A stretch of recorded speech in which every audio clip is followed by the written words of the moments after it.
God. Those savages are threatening our whole operation. See, I'm something of a big fucking heart hero. Little fight meal. I like that. You in my house, motherfucker! You've called out the thunder. Now, get ready for the boom! What's up, savages? Well, here we are, man. It's fucking Tuesday, and we had a good fight card this weekend, so we got some shit to talk about. Yeah, man, that fight card was extremely solid for a Fox card. No doubt, no doubt. Yeah, the only thing bringing it down, man, these Fox cards just move too fucking slow. Yeah, what's up with that? I don't know, man. I think part of it's to do with they only book 4 fights instead of 5. There's a lot of filler. I think they had a lot of filler videos for us to watch. Yeah, man, I can't watch these Fox cards live. I got to record them so I can fast forward through. Yeah, they just need to add more fights to the main card. That's all there is to it. Yeah, man, just add one more fight. Fuck it, I don't know, man. I'll just keep recording them if they don't. But, well, it's leaving. I wonder if things are going to change. Yeah, they could do like they used to do. You know how, like, back in the day, whenever there was, like, a really good fight that was on, like, the prelims, because they didn't used to have, like, a bunch of prelims on, you know, UFC Fight Pass and shit. So they would, like, show you the replays of really good fights, like, whenever they had the time to kill. They should go back to doing that. Because not everybody has fucking Fight Pass. Yeah, man, if you're a real fight fan, when they have this stuff on Fox on a Saturday, it starts at 4 p.m., man. So you're giving up a whole Saturday if you're going to watch this shit. Oh, yeah. And a lot of it's just commercials and filler. Yeah, I don't know. I think something's got to change as far as that goes. I agree. But it was a pretty good card. Thank you guys for tuning in to another episode, by the way. Savages. Everybody being savage. We're back on the phone again. I've had all kinds of shit going on, man. All kinds of shit. It's just hard for us to get together sometimes, you know? Man, it's been rough. Like, we haven't been able to get together in, like a month? It's been a fucking while.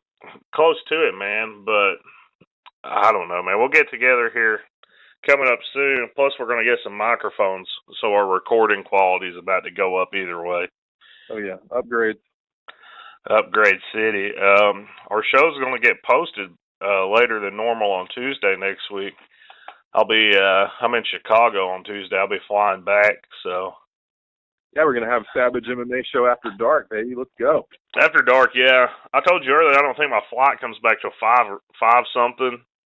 Yeah, we'll be doing a night podcast. It'll be fun. So we'll be dropping it a little bit later than you guys are used to, but I got a big job interview, so I got to knock that shit out. Yeah, knock that shit out like fucking Aldo did Steven.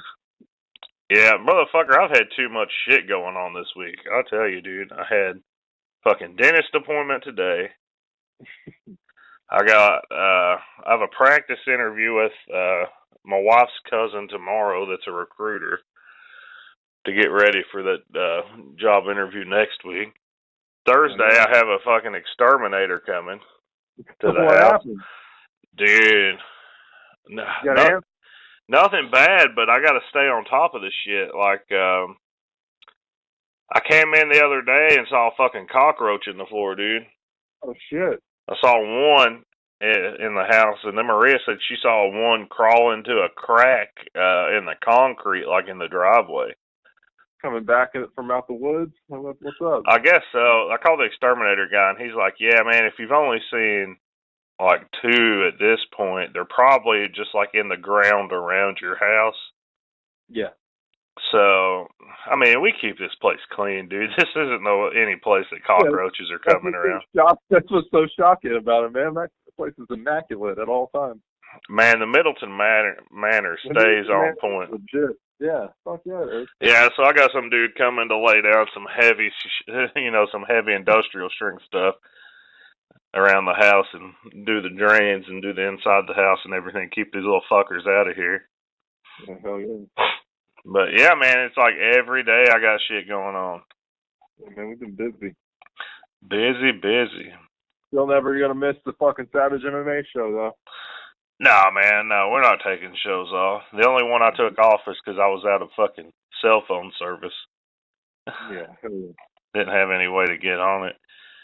Fucking all kinds of shit going on, man. So, what did you think about this card overall?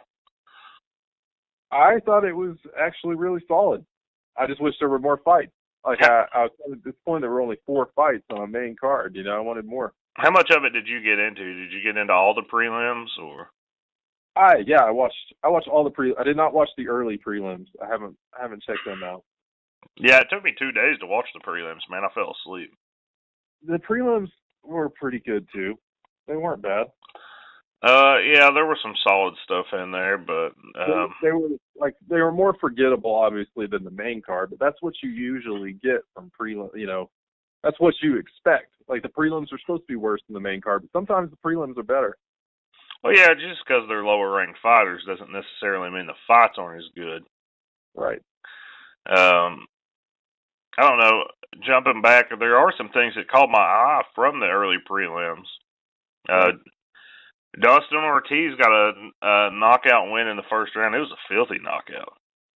Head kick on Mateus Nicolau. Did you see that highlight yet? No, I haven't watched that one yet. Yeah, man. Find the highlight on that. He laid a big head kick down for the knockout, and then he called out Mighty Mouse afterwards. Yeah, pump the brakes. Pump the brakes, my man. I mean, you're not going from number 9 beating number 12 to getting a title shot. Absolutely not. No, you're not.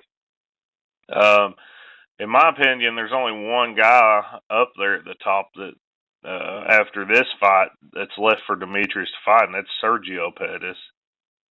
Baby Pettis? Yeah, he's not fought Baby Pettis yet. At least give Baby Pettis a shot. Yeah, he's basically cleaned the rest of the division out. He has, dude. I think he's beaten everyone else in the top 15 pretty much. Yeah, I think he has. Unless it's a new guy like this Davison Figueiredo or Ulka Sasaki. I don't think he's fought these dudes. I don't think he has either. Did any of the other early prelims? Ronda Marcos lost to Nina Ansaroff. I see that. Wow. And Mike Desi versus Ross Pearson was fight of the night. I haven't watched it yet. I haven't watched it yet. I'd like to watch it. I saw some pictures and they were bloody as fuck, dude. Apparently these two dudes just beat the living fuck out of each other. That one looked like it would be really good. I just completely forgot about the UFC Fight Pass prelims. I mean, I can obviously go watch them again, but. What did you like from the fucking Fox prelims? There were a couple good ones. Ion Cutelaba, the Hulk, and Antigulov threw down in that fight. That was nice. Cutelaba, dude, he's got a flair for the dramatic. He's the Hulk dude that came out before painted green. I don't know if he did it this time. Yeah. At his weigh-ins. Did you see how he came out to this one? I didn't. He because they were in Calgary, he had Bret Hart's music playing and had those old purple Bret Hart sunglasses on. That's awesome. When he came out, he's pretty legit. He withstood a lot of fucking punishment early on, and Antigulov laid it to him. Yeah. Early on, but he hung in there, man, and he got the knockout win. It was a knockout, I think, right? Yes, it was a knockout. And then the next fight, I think Islam Makhachev had this really nasty submission against Cajun Johnson. Yeah. That was solid, too. That was a really good, impressive performance. And then he called out Brock Lesnar, which was fucking hilarious. Yeah. What did you think about Cutelaba's post-fight interview? I don't remember much of it. What did he say? He doesn't speak English very well. I'll tell you that much. But he called out Daniel Cormier. He said he didn't call him out like I want to fight you now. He said, "Don't retire, keep the belt. I'm coming for you." Oh God. Yeah, he's still got a ways. Yeah, that's kind of what he was saying. Is he's got a ways to go to get up there, but he was pretty much saying, "I'm going to work my way up through here. Watch out." What did you think about Duwadu and Austin Arnett? Did you watch that one? Yeah, kind of. I mean, I watched it, but I didn't. That one was all right. I didn't really think that much about it. Yeah, it wasn't. I've never seen Austin Arnett before, and that red fucking tattoo on his stomach with the fucking Japanese symbols, that's a fuckboy tattoo. Yeah, I wonder what it means. I wonder what he thinks it means. It means I think it means cock for money. Will suck cock for money. For free. For free. Oh, he may do it for free, man. I was hoping at least he was getting paid for it, but Maine and Morano was the one that I thought was forgettable as shit. I watched that one. It was. Not impressed by any of it. Yeah, I don't even want to talk about it. It wasn't. So we're gonna skip over that one. All right, so all the fights on the main card were legit as fuck. These were pay-per-view worthy. Like I have nothing but good things to say about each and every one of these fights. These were great. Yeah, I enjoyed them all. I was shocked by Alexander Hernandez just destroying Aubin Mercier like he did. Yeah, and you and I hated the guy, but I loved how he acted after the fight was over with. Well, man, he was very respectful, man. The first time we saw him, he came out and threw a fake glove tap and kicked fucking Dariush. Yeah, just a complete disrespectful move. Such a douchebag move. He put on a show against Olivier Aubin Mercier in Canada. Just dominated him. I mean, I got nothing but good things to say about Alexander Hernandez. That dude is actually legit. Yeah, I think he's the real deal. There's no doubt he's the real deal. I don't know where he's going to fit into that division. Are we gonna have to give him a top 10? Maybe not a high top 10, but like a, up there, maybe like an 8, 9, or 10. Wasn't he right outside the division, right outside the top 10? He was ranked. Now he's ranked 13th. I don't know if he was ranked 13th last week. I don't think it's updated yet. Yeah, he's 13th, so he was already there, I think. Yeah, he should go fight somebody in the top 10 for sure. That division is so loaded right now, man. That's something I was thinking about earlier today.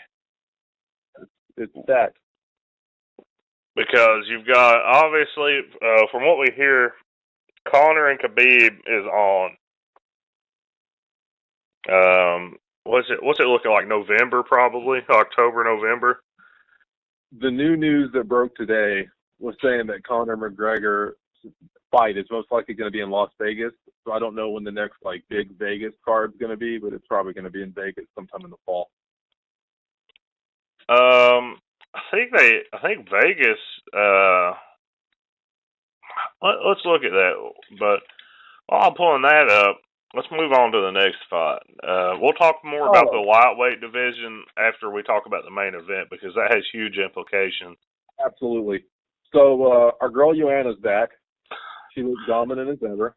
Yeah, so we wrote our picks down last week. We're going to start tracking this. And, we both picked Aubin Mercier. Yeah, we fucked on that one. Yeah, we fucked up on that one. Yeah, we both did that, so we took an L on that one. I think you picked Tisha Torres. I picked Tisha Torres, man. Joanna straight mollywopped her ass, man. I thought Tisha could do something with it, but Joanna kicked Tisha's legs off of her. Joanna was back to putting on a striking clinic, like vintage Joanna. She's hard to beat when she's like that. She definitely looked like legit old school Joanna Jędrzejczyk for sure, man. Yeah, those kicks, man. She's a monster. She always has been. And Tisha Torres is no joke either. That's the thing that was so impressive about it is Joanna dominated the fight, and Tisha Torres is she's absolutely as legit as it gets. And Joanna made her look like a joke out there. Well, yeah, I didn't pick her for no reason, you know. Of course. I mean, if we're like, oh, you know what? I'm feeling really lucky today, so I'm gonna go with fucking Tisha Torres. You had statistical backing to prove it. It's just Joanna showed up like Joanna is supposed to. Yeah, man. Where does she go from here? I don't know. I mean, do you give her Thug Rose? I mean, she's No. already lost twice. So like, you have to give her somebody. I guess I don't know, man. Like, not right now. She can't fight anybody else. I mean, do you give her someone lower than her? Like, how does that help her any? You know? Yeah, I don't. That's what's so difficult about this division is she's already lost to Thug Rose twice, and the second one, the first one was I'm going to call it a fluke knockout. We're going to call it a Daniel Cormier Stipe knockout. It was fluky as hell. It was a result that if you had the fight 100 times, it probably happens like, you know, twice. I mean, yeah, the algorithms of that happening would not be very good. I'm sure it would be. I wouldn't think they would. So, well, I mean, before that fight happened, we thought Joanna would go. I thought Joanna would never lose. She just seemed like one of those like Mighty Mouse type of legacy people that just are, you know, John Jones types. So it was just like, oh, this bitch, she's never gonna lose. She did, and the second time. She dominated her, I thought, in that fight. I mean, Thug Rose. Joanna had her moments, but I thought Thug Rose like easily won that. There's just certain fighters that have certain other fighters' numbers, and I just think that might be the case with Joanna and Thug Rose. Yeah, and I don't even know who gets to fight Thug Rose. Joanna's all about that mental. She likes to mentally fuck you. But yeah. Thug Rose doesn't let it happen. Like she just doesn't fall for that kind of bait. So she doesn't have that power over Thug Rose. So Nami Yunus, you know, I think she just has that. She has the upper hand. As far as the other people in that division, Joanna's gonna beat everybody else. Like there's no doubt. Andrade is fighting Kovalevich in September. Right. Godelia is coming off a win against Esparza. Yep. And really, that's as far as your contenders go. Legit contenders. Hasn't she beaten both of them already? Which ones? Joanna. Hasn't she beat all of them? Oh, I don't know. I know she's beaten Kovalevich. She beat Claudia Gadelha too. Did she beat Andrade? I don't know if they fought before. Oh, yeah, I know she did. She has a defense against Andrade.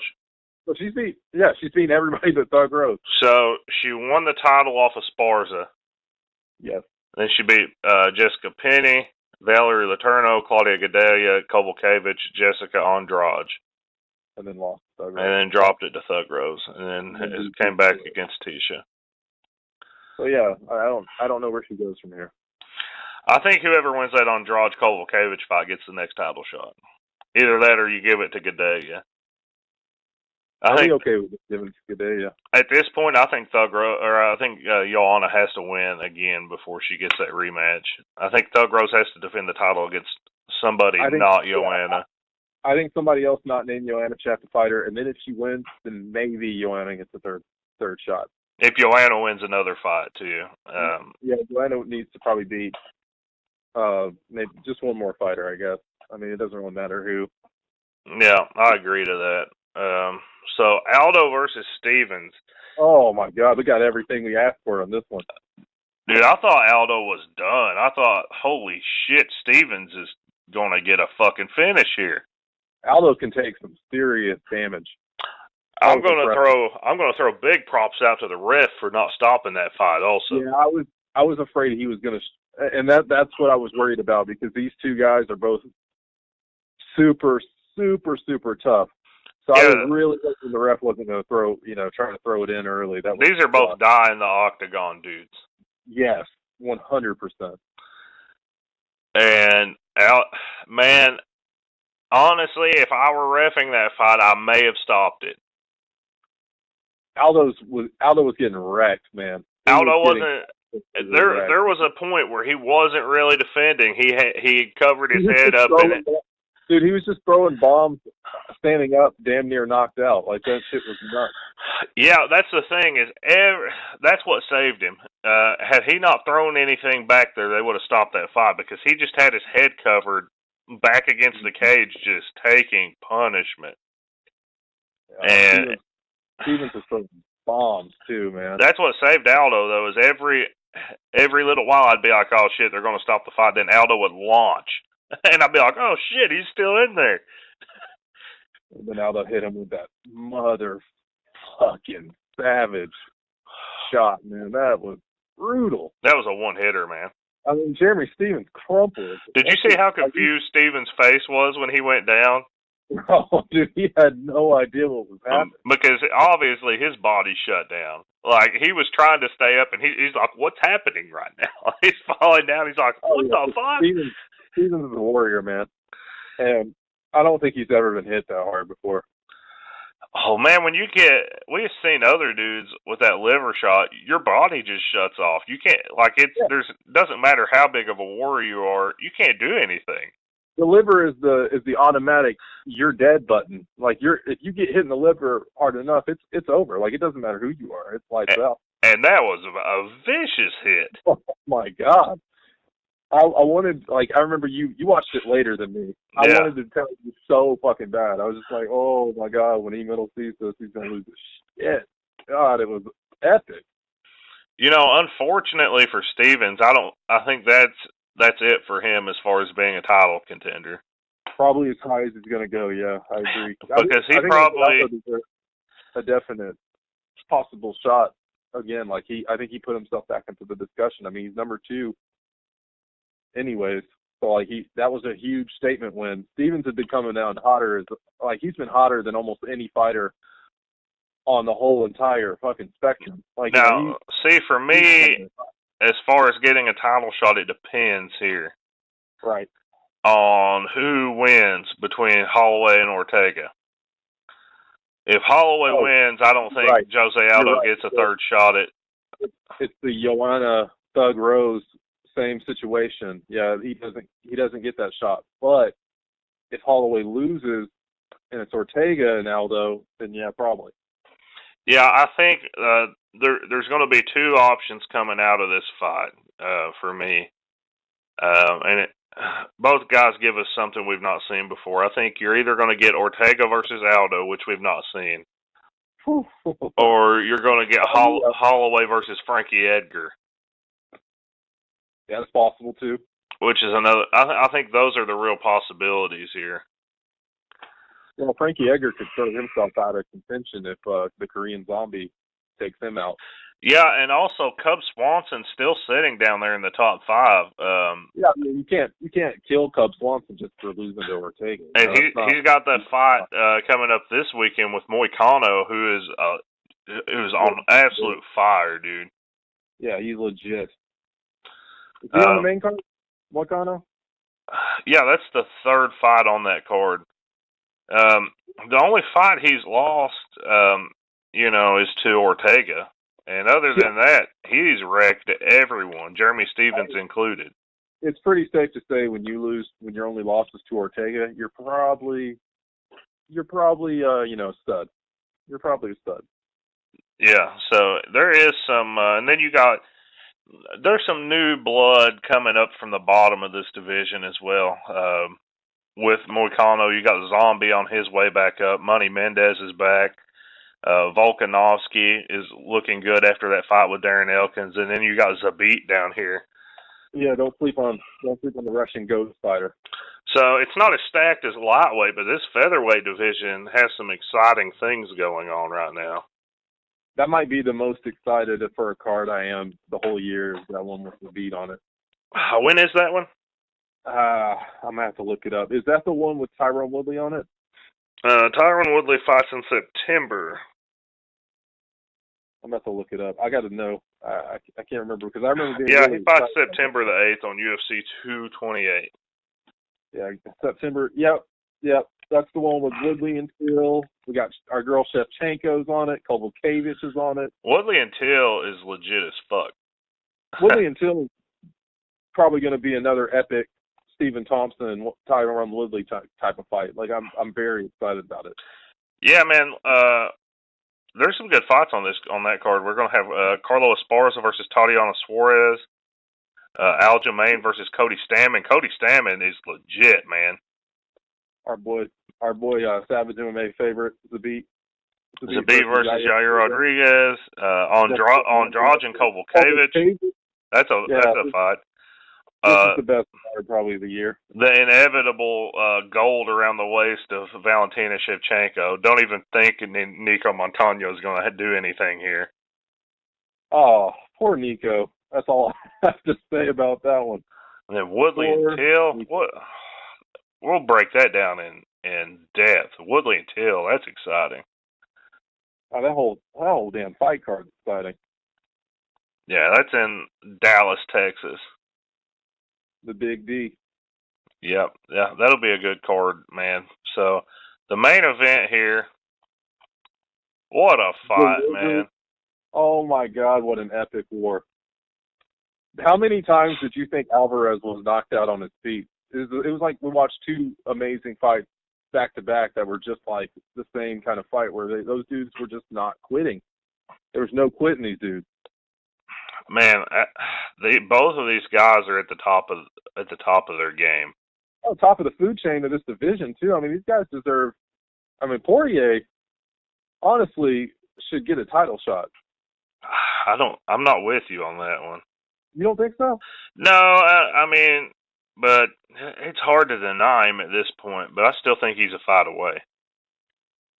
I think he said he was a fight away, actually. When he was doing postgame, he said, I'm a fight away from a title shot. In any other division, you deliver a performance like that against a guy like Eddie Alvarez, and you're an instant title shot. But this division is log-jammed, man. Yeah, and there's also the Conor McGregor factor. You know what? You know what would make me happy? And they'll never do this.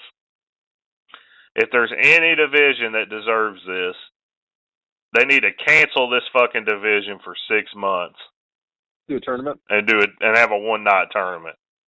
Oh, it'd be epic, but they're not going to do that. Top 8 dudes. Who would you put in it?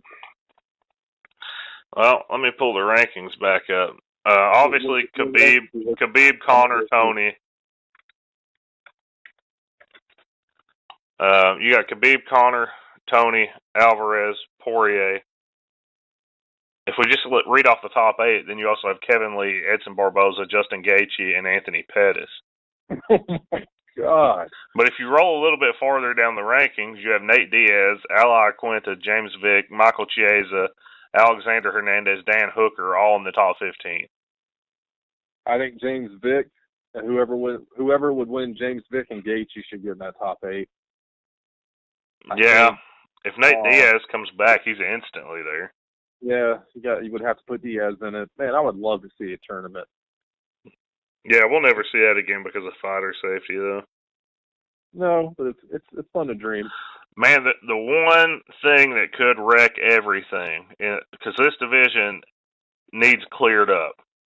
The thing that's going to wreck everything is if Conor beats Khabib, and then Diaz is like, "What's up, homie?"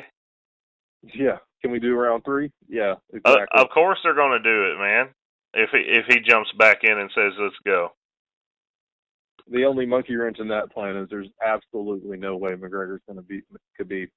Khabib's going to beat the fuck out of him. I think it's the worst matchup you could ever put McGregor involved in. Like I don't. Yeah, I think McGregor knows it. Yeah, I think he's been trying to duck Khabib for a long time. I think that whole bullshit he did with in New York was because he's scared of Khabib. I don't think he wants any part of him in the octagon. I don't either. But yeah, so that division's loaded. For me right now, we know that Conor and Khabib is going down. Yeah, I mean, yeah, we're not stupid. And Tony is healthy, close to being healthy again. He can fight this year. Yes. So I'm gonna assume. By the way, I looked it up, and it's not good. If they fight in Las Vegas, it has to happen in October. That's probably when it's going to happen. If not, it's November. Wasn't that the original plan? Was October? I thought that was what the original plan was. Anyway. Yeah, November is in MSG. That's the other option. Okay. Yeah, the December pay-per-view's in Toronto. No way they put these guys in Toronto. It'll be in Vegas. It'll be in October, whatever October. It may be November, though. They may fight MSG because that's where the thing went down at. It's going to be October or November, though. It's happening. I think the bullshit the incident happened in Brooklyn, wasn't it? Wasn't it in the net where the Nets play? Yeah, I'm just saying it was in New York, I mean. Yeah. New York, same city. Yeah, exactly. So get back there, maybe. So that's going down. I think the next move is Poirier versus Ferguson. Probably in December. Poirier and Tony could fight each other, and whoever wins that gets the automatic title shot.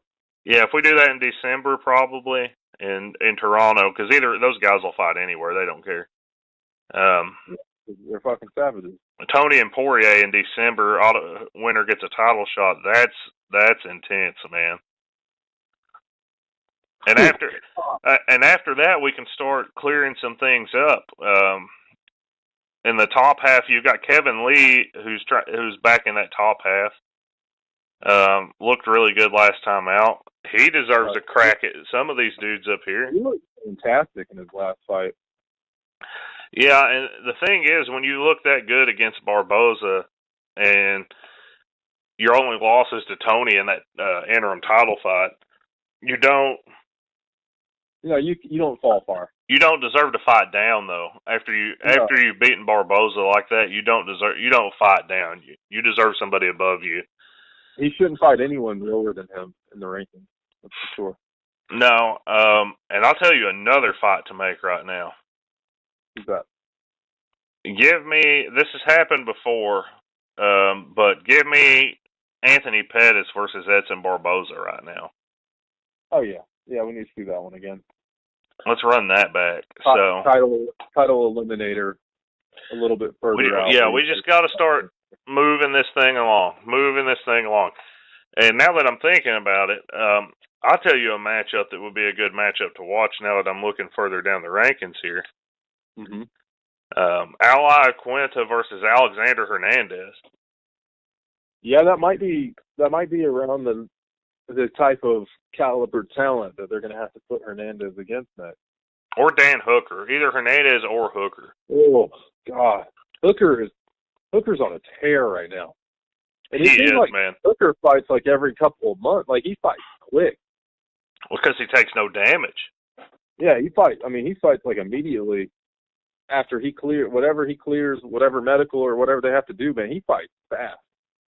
Yeah, dude, he's not been taking any damage. He's been on an absolute roll. Again before the end of the year. Like, there's a definite possibility. I would not be surprised at all to see him again this year. Yeah, I mean, he hasn't taken any kind of serious damage, so he probably will be fighting again.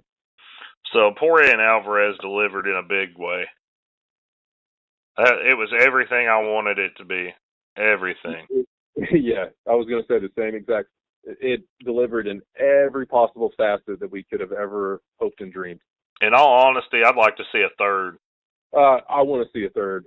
At some point. Yeah. What do you think the chances are of Eddie Alvarez going back to Bellator, though? It's possible. I think it's actually really possible. Michael Chandler threw a thing out. Those guys have fought twice. I think they're 1-1 against each other. They've spent 50 minutes in the octagon against each other, so 2 5-round fights. And they were wars, too. I remember watching them. Oh, my God. I think it was 2 fights. Let me pull up Michael Chandler here and take a look at his history.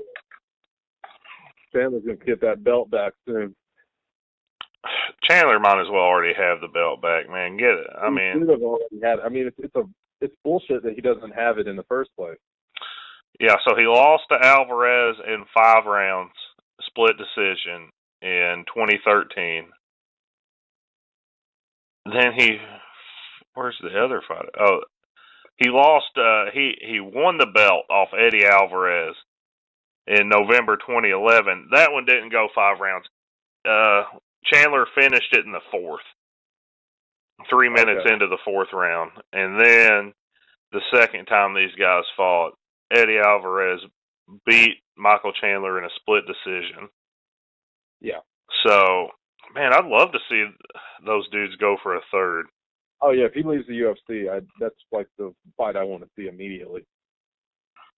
So something just happened here. We got some news to cover. I don't know if you saw this. So Khabib's manager says he won't fight Conor McGregor for less money than Nate Diaz. So they're wanting a huge money fight for this one. We're talking like massive, massive cash. Obviously, we kind of already knew that, but still. Oh, yeah, obviously. Massive cash. And did you see Paulo Costa urges Yoel Romero to sign the contract? So he hopes he misses weight at UFC 230. No. Hopes he misses weight? Hopes he misses weight. I guess he wants to knock him out. While I have no idea. Maybe he's giving him reason to do more steroids. I don't know what the hell that means. Why do you want your guy the guy you're fighting to come in huge? I guess he wants him to get. Oh, he wants him to get 20% of this going into his pocket. He said, Jesus. He said the fact that he has trouble making weight cheers me up. It's 20% more going to my pocket. Everything I want him to miss weight. Get there heavy, get me 30%. That fucking guy, man. I want your 30%. That fucking guy. I hope he knows he's going to get humbled. I think he's going to get. You and I talked about it a long time ago, before we even knew this fight would happen. That's not somebody he wants right at this point in his career. I just don't think it's someone he wants to see. I think Paulo Costa has jumped too far too soon. Yeah, I think Yoel's going to drop his ass right back down. I don't know why they would book this so early. UFC's got a major problem about killing off their prospects, man. Yeah, they like catapult them into deep water, like shark-infested waters that they can't handle too fast. You need to let these guys climb and build their fucking profile. I mean, they did the same thing to Tyson Pedro. Like, Pedro looked amazing. Then they go and put him against fucking OSP, who almost beat fucking John Jones with a broken arm. Like, what did you think was going to happen? Well, look what they did to Hector Lombard. Oh, God. They killed Hector Lombard. Yeah, that's the most extreme circumstance ever. Hector Lombard came in looking like one of the best fighters on the planet. Comes in looking, and then in the UFC, he looks like a straight up dud, man. I mean, they're trying to build somebody like Brian Ortega. Everybody is not one of these guys. I just don't understand what they're doing a lot of times here. Yeah, man, because Brian Ortega's like, I don't know, like we'll use a baseball analogy. He's kind of like a Vladimir Guerrero, Ronald Acuna type. Like, you're not going to find guys like that just anywhere. You know, like, they're proven, or they're like known to be studs. Everybody knows they're no doubters. Like, Brian Ortega was that guy. A lot of those guys will never be Brian Ortega. I mean, you look at your biggest stars, you look at your champions, and then you got guys like Max Holloway had to work his way through this fucking division. Yeah, grit. He's just a gritty show. I mean, his nickname should honestly be Showtime, but it's already taken. But yeah, I mean, that's what he had to do. He had to grind. He had to work his ass off to get to where he is, because he wasn't known. Like, people didn't know who Max Holloway was. He wasn't some big prospect. Yeah, I mean, how many fights did it take Khabib before he got a title fight? Oh, God. Khabib had to grind out a million fights before he got a title fight. Khabib's title fight came in his 10th UFC fight. Dude still hasn't lost. I mean, he had to grind through We know Tyron Woodley didn't get anything given to him. Oh, God, no. I mean, a lot of guys have to, I mean, that's just the belly of the beast of you being a champion. You got to grind your way through the division, man. Yeah. Stipe, like, you know, nobody knew who the fuck Stipe was. He's just a hardworking motherfucker from Cleveland that fights fires. You know, like this shit does not always just fall into place. And like the UFC tries to pressure their young gun too fast, and then they get dominated, and then they end up losing faith in themselves, and then they crush themselves. They go down the ladder, and they never come back. Yeah, man, I just don't understand the thought behind that. Yeah, it's kind of like this Contender Series too. Like, I hope they're not gonna like try to catapult these guys that from the Contender Series into like legit fights from the jump, and then get them just crushed. You know, like those guys are not going to be ready for the premier cream of the crop. No, they're just not, man. Otherwise, they wouldn't be on the Contender Series to begin with. You know what I mean? Like, remember, it's kind of like that show. Remember that boxing show back in the day? Fucking Stallone was the part, and Sugar Ray, like the Contender. I think it was actually called the Contender. So the UFC basically stole that fucking name. Because you remember that show? Not really, man. I'm drawing a kind of a blank here. So it's a boxing show, basically around the same time that like Survivor and all that shit was at its high, you know, his most popular point. These guys would fight each other every week. It was basically the original Ultimate Fighter. So they would fight each other like every week. Okay. And then they get knocked off, and then then they get to the finals just like Ultimate Fighter, and then they become pros. But none of those guys were like big time studs because like they were like the epitome of what a grinder is, you know, guys that thought they would never make it to the big time, and then they finally do, and they like scrape the surface, you know. That's probably what we're going to get with a lot of those guys from the Contender Series. They just don't need to, they got to stop doing what you said. Like, they've just got to stop trying to make these guys fight these dudes too early. Like, you've got to groom your prospect. Well, for example, one of these dudes from the Contender Series is fighting Thiago Santos this week. Yeah. Good luck. Good luck. Like, you're going to come from the regional circuit and instantly get thrown in against a savage like Thiago Santos? Yeah, a dude that... A ranked dude, too. Why are these guys getting ranked guys? There are 500 fighters on the UFC roster. Yeah, it's crazy. Like, and then he's probably going to get murdered, like, on a different level this weekend, and then we'll probably never ever hear from him again.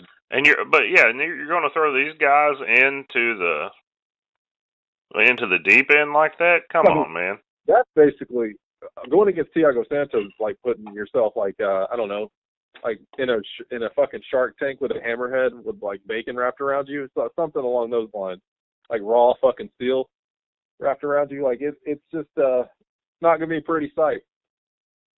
Yeah. So Khabib's talking about a potential fight with GSP.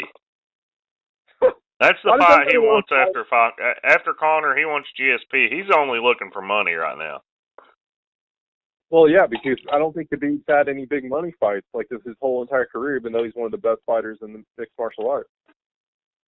It's time for him to get paid. These guys are not getting paid what people think they are, number one. No, I think a lot of people think that these guys get paid like crazy money like a lot of these other pro athletes do, and it's just not the case. Well, did you see Garbrandt's interview yesterday talking? He talked about it a little bit, that his back was injured coming into that fight with TJ. He had to take an epidural days before just to fight. And the only reason he didn't back out was because he was having a kid and he needed the money. Yeah, exactly. He's talking about a lot of these guys on these cards are paid 10 to show and 10 to win. So you come in there and get your ass kicked, you make 10 grand, and that's it, man. And you may fight 3 times in a year, get your ass beat, you're going on suspension. You may only fight twice a year. Yeah, that's money too. 20, 30, 40,000 these guys are getting paid. These guys are getting paid like we are. They're not, I mean, they're not getting paid like... Yeah, they're not. Like, at the end of the day, their averages aren't great, especially if they're not big-time fighters. Yeah, for a dude outside the top 15, he's probably making between 20 and 50 grand in a year. Yeah, like an average worker, you know, in the United States probably makes. Yeah, something like that. Yeah, I think that's something that's got to change. You know, in the other leagues, the NFL, NBA, MLB, they all have unions, and I think the fighters are going to have to unionize and get what's theirs, because those other leagues, all the like NFL, MLB, all the players are over like 50% of the money goes to the players, whereas you got this where in UFC something like 90% or more is kept by UFC. Crazy.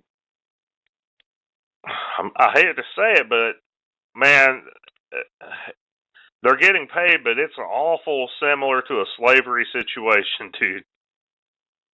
It's more like an indentured servant. There we go. That's what I'm looking for. Like an indentured service or servant cash. Yeah. I mean, kind of. Especially considering the fucking damage and the pain and the peril they have to go through to be fighters. Have you ever seen somebody break down what the fighter pays for also?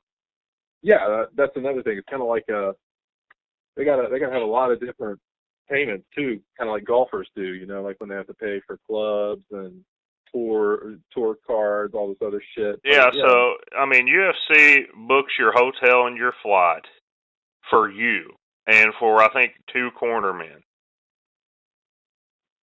How many so of these? They have to. They don't get provided these guys. They have to pay for them. Their corner guys? Yeah. Oh yeah, man. They pay their corner guys. That comes out of their pocket. I think the UFC provides travel and lodging for two people, and that's like 2 additional people, and that's it. Wow. So most of these guys travel with a team of 5 or so. Yeah, that's crazy. So they're picking up those extra flights. Yeah, and UFC's not sending a paycheck to these guys. Those guys are getting paid out of the fighter's pocket. And they're not getting, paid to train somewhere. So right, no, they pay to train. I mean, it's a situation. You have all these coaches. These guys are paying their coaches. These guys are paying their cornermen. Gyms. They're paying their gyms. Paying their gym memberships. I mean, these guys are going to be more expensive than your average gym membership, most likely. Oh, yeah, man. Plus, you have to do that all day. It's not like you're bringing in income somewhere else. These guys, man. You can't work another. I mean, Stipe does it, but, he's the exception to the rules. Yeah, and he's the exception to the rule as well, as Stipe doesn't need another income. He just does that because he likes doing it. Exactly. But, yeah, man, I don't know. Something's got to change here. Possibly with Bellator on the rise. Maybe competition is what changes it. Maybe Bellator wants, because they're not making tons of money right now. Bellator as a company, probably. I'm sorry. What's Bellator? I'm not aware of Bellator because I haven't heard about it. I don't know. It's been a couple of weeks. Oh, you didn't get the memo, man. They're on summer vacation. Oh, are they kids? They getting a summer break? Yeah, summer break, man. They'll be back when school starts, August the 16th, 17th. They're coming back when school starts? Yeah, legitimately, they're coming back when school starts. They're bringing their backpacks and all kinds of shit. They're ready to roll. Yeah, but man, maybe if their money situation gets up, if their profile keeps growing, maybe that's the big change. Is Bellator looks and says, "Hey, you know how we can really take UFC out? If we do what the other sports leagues do, and we give the fighters half the money on all the pay-per-views and stuff." I mean, that's a way they could really take down UFC, because then the fighters are going to be like, fuck, man, I can make $100K, like the good fighters can make $100K at UFC. What if I can make 4 at Bellator? I thought Cody, didn't you, I know you watched the thing, but listen to this quote. I thought this was just fantastic. When he said, you have to live life, and I have to take care of my family. That's why you see all these fighters who want these money fights. You can't blame them. They go out there and literally take years off their life for what, 40, 50,000? Some of these fighters are coming in 10 and 10. Yeah. So what if they get their ass beat and make, 10,000? It's crazy, man. You got NHL players and MLB players making millions and millions and millions. We're the fastest growing sport in the world. Something's got to change. I mean, he said it best. That's the truth. Yeah, he did, man. He knocked it out there. It's ridiculous too, because UFC was just sold for north of $4 billion just 2 years ago, and you can't get the fighters any cash. Like, come on, guys. ridiculous. Something big over in Europe, man. Big news. BT Sport is dropping UFC. Oh, wow. That is big news. Yeah, man. A spokesperson says we won't bid any more than the rights are worth to us. Huh. Maybe they saw that side circus on that Stipe Cormier thing with Brock Lesnar, and they were like, well, no, UFC's wanting too much money. They say it's like a big football club in the transfer window. If a striker's worth $50 million, I won't pay $70 for him. At the wrong price, everything is expendable. Unless your boy is unless it's Mo Salah, you're not paying that price. No, get out of here, man. So, a lot of the fights we watch are on BT Sport, man. That's what I was about to say. I was gonna be like, wow, isn't that like what we use most of the time? That's what we stream off of, yeah. So it'll be interesting to see if somebody who picks it up and at what price they pay for it. Yeah, it would be very interesting. That's a huge market in overseas. It is. It's as big in Europe as it is in U.S. I mean, it's a huge market. So some trash talk. We're going to see who you decide with on this one.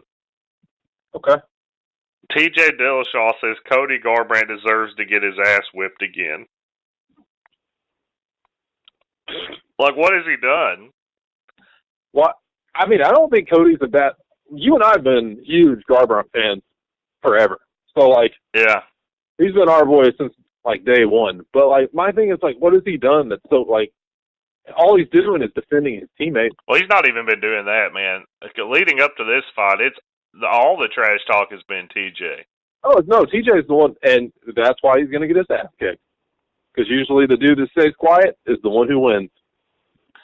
One more topic on Cody versus TJ. Cody says he wants to fight Demetrius Johnson, but he's going to need to see that paper. Well, he does, and if he beats TJ Dillashaw this weekend, which I think he will, and knocks him out in like spectacular fashion, and then TJ Dillashaw wants to like go hide away after this happens, I want to see that fight next.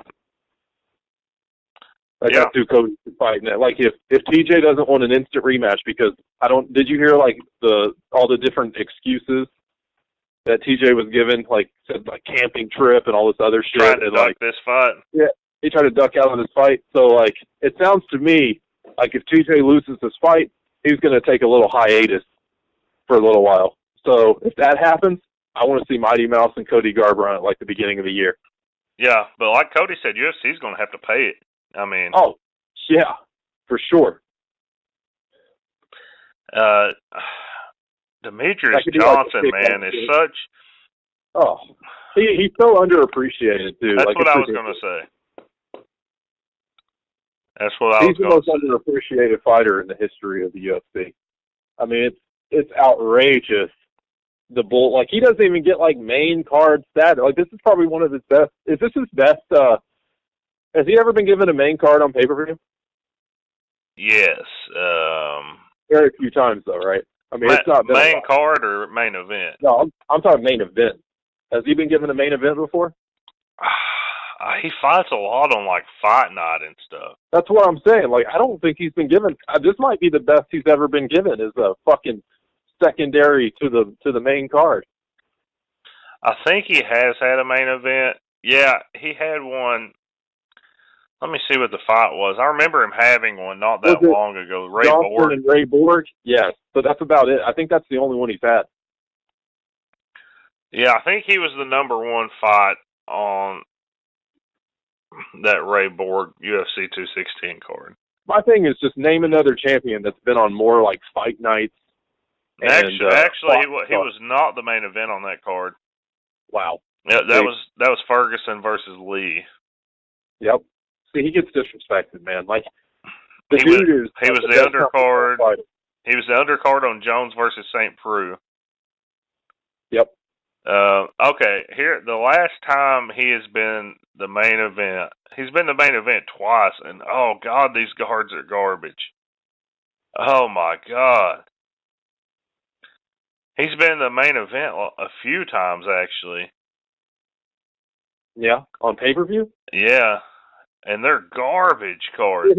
Yeah, that's what I'm saying. Like, I do remember he gets main events, but they're always, like, weak, pathetic fucking cards. And it's just like, how are these, like, you're going to make, Mighty Mouse isn't going to make a shit ton of money on this because nobody wants to watch this shit. So the last time he had the main event of a card was UFC 191 in 2015. It was Johnson versus Dodson 2. Yeah, I remember that. The rest of that card was Arlovsky versus Frank Mir and Rumble Johnson versus Jim Manawa. Horrible. Horribly underwhelming. That's not even a fight night. That's like a fucking UFC fight pass. See, the problem is they talk about his inability to headline a card. Look what he's fucking given. No. See, that's a UFC cop out because what it is they're just giving him trash cards and putting him on, making him the top on there, and then bitching at him for not making the money. It's like, well, what? Exactly, and the card he headlined before that, it was Mighty Mouse versus Horiguchi. Yeah. And the two undercard fights were Rampage versus Maldonado and Bisping versus CB Dalloway. Those are so terrible. On paper, those just sound so bad. And you think people would buy that card, UFC? Like, give Mighty Mouse a legit card, man. I mean, finally, he's on a somewhat legit card, but the problem is the card is just not as loaded as it should be. He has defended his title 11 times. Yeah, 11. Just no respect from the employer that hired him. It's just crazy to me. 11. That is such a ridiculous amount. I mean, isn't he the best fighter of all time? At least one of them. I have to say probably. I mean, honestly, you can't. I mean, obviously, you can make a lot of arguments against him because of the fact that, yeah, but he can't help who he fights, and he can't help his side. Here's the other thing: is we don't necessarily know that his competition is that bad. It's just he's that because good. There's no other benchmark to mark them against. Yeah, I mean, you can't make that assessment. And my thing is like, you can't knock him for that. I mean, he's still 11 title defenses. That should be like a drop the mic, walk off, where's my money moment. I mean, we had the same situation at bantamweight for a while where Dominic Cruz had wiped out the entire division. Yeah, he destroyed. That's what we thought was going to happen with Cody Garbrandt. But then Garbrandt shows up and says, "No, man, we're good. This division has some stars." Yeah. There just hasn't been somebody else somebody's going to have to beat Mighty Mouse for that to happen in this division. I just don't know if that's ever going to happen, though. Sergio Pettis, maybe. I mean, Cejudo has a shot. Cejudo does have a shot because his striking game has completely evolved from the last time these two fought, and we both know he's an Olympic gold medalist in wrestling. I mean, he's got as good a shot as anybody does. Yeah, it should be a good fight. All you can do is if he somehow beats Cejudo, and then maybe you give him baby Pettis, and then after that, I mean, there's no one else. There's absolutely no one else. Nope. He'll have to either fight Dillashaw or Cody, because otherwise he's got no competition. I mean, we'll see. I think Cejudo could shock the world this weekend, though. Like, there's a chance. There's a chance. We'll see. We'll be back to break that down on Friday. I mean, oh yeah, no doubt. We'll break it down. So our picks from this week. You went 3-1. The only fight you missed was Aubin Mercier getting beaten by Alexander Hernandez. Yeah, I dropped. That was me just being a anti Hernandez because of what he did the last time. Honestly, I should have probably went with Hernandez. I dropped 2 fights. I'm 2-2. So. Oh. Still not off to a bad start. Got plenty of time to pick it up by the end of the year. Yeah. One of us want to get off to like a massive lead and just put it out of reach early. Yeah, go ahead and try to build that lead up. So we'll be back on Friday, guys. Breaking down the action. We've actually got some PFL we'll break down on Friday too. What? PFL's back? PFL's back. No Bellator though. And while we're at it, this is PFL 5. Yes. Did you see who's fighting at PFL 6? No, who's on 6? Kayla Harrison, homie. Yes. I love seeing her fight, man. Wait a minute. Who agreed to fight her? A girl that's 8-1. Okay. So we've got something there. We'll see. PFL needs to add females to their tournament, and then I think they're really going to get somewhere. I don't know what the viewership numbers on that are. I hope it's successful. I mean, I think it's a great format. I mean, they put forward some quality fights, man. I've enjoyed those fights. There's been some great fights. I mean, they've been putting some really good fights together the last couple of weeks. Yep. So we'll break that down on Friday. We'll do all of the previews. We'll do our picks, and we'll do our new segment of buy it or stream it. We'll tell you whether you should buy or stream this card, because that's the decision we make on every pay-per-view card. So we'll share that with you too. Yeah, it'd be a tough decision, man. This one's borderline. I think when you had that Gustafsson fight, it was a no-brainer, but now it's iffy. It got a little murky. Yeah, it got a little murky. It's borderline though, so we'll talk about that, and we'll be back Friday. So stay savage. Stay savage as always.